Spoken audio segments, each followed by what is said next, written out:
আবিদ ভাইকে বলেন আমার মতো প্রমাণ দিতে 15 মিনিটে হচ্ছে 7 বার ঢুকছে। আবিদ ভাইদের এই প্ল্যানটা নস্যাৎ হওয়ার আশঙ্কায় সম্ভবত তাদেরকে প্রশাসন হেল্প করছে এবং সিসিটিভি ফুটেজ দিচ্ছে না।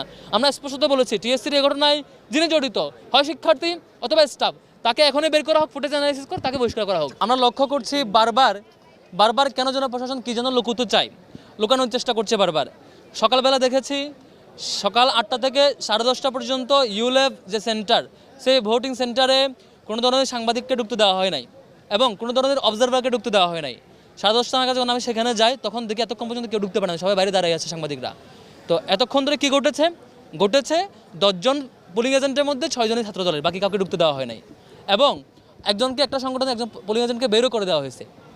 তারপর এই ঘটনার পরে দেখি 21শে হলে ছাত্র দলের পূর্ণাঙ্গ প্যানেলে ভোট দিয়ে এক কর্মকর্তা সে হচ্ছে ব্যালট বক্সে ব্যালট দিচ্ছে।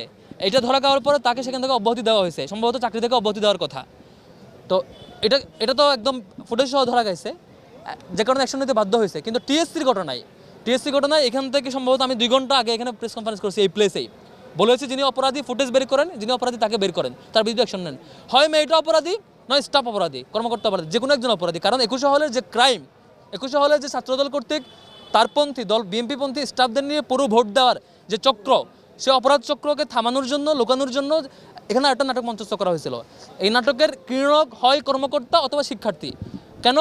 শিক্ষকরা বলছেন তাদের কাছে সিসিটিভি ফুটেজ আছে যে তিনি ব্যালট পেপার নেওয়ার পরে সেখানে বুথে ঢুকেছেন, ঢোকার পরে প্রায় 1 মিনিট খানেক সময় বুথের ভিতরে ছিল, তারপর সেখান থেকে বের হয়ে দেখাচ্ছেন যে এখানে ক্রস চেক দেওয়া যে 2টা নামে। তারপরে শিক্ষকেরা সেই সন্দেহ দূরীকরণের জন্য সেটি দিয়ে তাকে এক্সচেঞ্জ করে দেয় এবং ওনারা নাকি ক্যামেরা অন করে সবগুলো ব্যালট পেপার আবার চেক করে, কোনো তাদের চিহ্ন পায় নাই। তাহলে এই ব্যালট পেপার দাগ দিল কে? হয় ওই শিক্ষার্থী ওই 1 মিনিট সময়ের মধ্যে দিয়েছে অথবা কোনো স্টাফ দিয়েছে।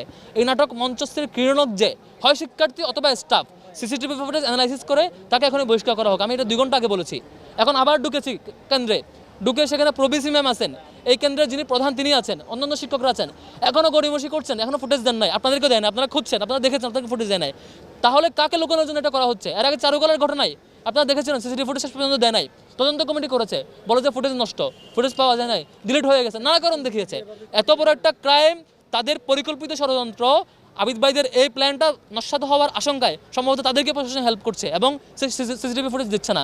আমরা স্পষ্টত বলেছি টিএসসির এই ঘটনায় যিনি জড়িত হয় শিক্ষার্থী অথবা স্টাফ, তাকে এখনই বের করা হোক, ফুটেজ অ্যানালাইসিস করে তাকে বহিষ্কার করা হোক, তার বিরুদ্ধে পানিশমেন্ট না হোক। শিক্ষার্থীরা দারুণভাবে এনজয় করছে, ভোট কাস্টিংয়ের রেশিওটা ভালো, বেশ সারি আনাবাসী শিক্ষার্থীরা আসছে, এই জিনিসটা দারুণ ছিল। কিন্তু ছাত্রদলের সাথে বা এই প্যানেলের সাথে শিক্ষকদের একটা ওতপ্রোত সম্পর্ক এবং ওখানে কর্মকর্তাদের ওতপ্রোত সম্পর্ক লক্ষ্য করছি, যেটি অনেকগুলো আচরণ লক্ষ্য করেছি। এবং আবার অপরাধ লুকানোর যে অপচেষ্টা, এটা খুবই দুঃখজনক।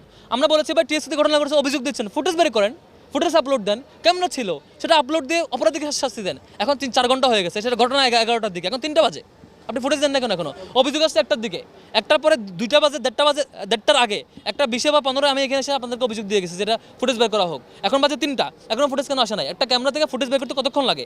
একটু প্লেব্যাকে গিয়ে তো এখানে বের করা যায়, 1 মিনিট 2 মিনিট লাগে, এখন আসে নাই কেন?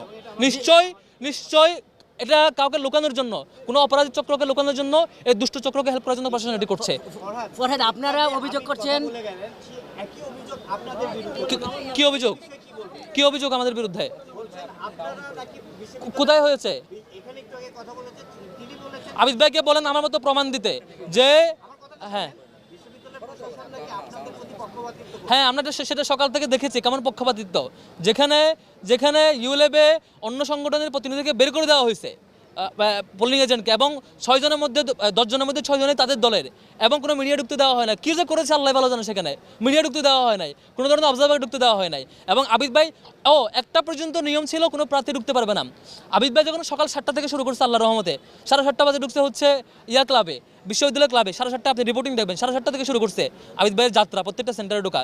তখন পর্যন্ত নিয়ম ছিল, আমি আমাদের নির্বাচন কমিশনারকে ফোন দিয়েছি, চিফ রিটার্নিং অফিসারকে, ঢোকা যাবে? বলেছে না, ঢোকা যাবে না, কোনো প্রার্থী ঢুকতে পারবে না। আবিদ ভাই টিএসসি ঢুকছেন বারবার, টিএসসি রিপোর্ট পেলাম 15 মিনিটে হচ্ছে 7 বার ঢুকছে। আর হচ্ছে ইউনিভার্সিটি ক্লাবে এখন পর্যন্ত 10-12 বার ঢুকছে, তিনি বারবার ঢুকছেন, বেশ ভালোভাবে ঢুকছেন। হঠাৎ 1:30টার পরে ইউনিভার্সিটি প্রশাসন বলছে যে এখন বিপিজিএসএসি প্রার্থীরা ঢুকতে পারবে। কেন এটা? এই নাটক কেন? মানে আপনি সকাল থেকে একটা পর্যন্ত তাদেরকে ফ্লেভার দিচ্ছেন, ফ্লেভার দিয়ে এখন যখন তারা সব তাদের অধিকার চর্চা করে ফেলেছে, এখন বলছেন তোমরা ঢুকতে পারবা। এবার বারবার এটি করছে। টিএসসি ঘটনা যখন তাদের 21 সালের ঘটনা তথ্য লুকাইতে না পারে বহিষ্কার করতে বাধ্য হয়েছে, কিন্তু ছাত্রদলের বিরুদ্ধে কোনো বক্তব্য নাই। তারা এটা কেন করেছে? আর রোকেয়া হলের ঘটনা যখন এটি তথ্য বের হবে, সিসিটিভি ফুটেজ আপনাদেরকে দিচ্ছে না। এটা খুবই দুঃখজনক।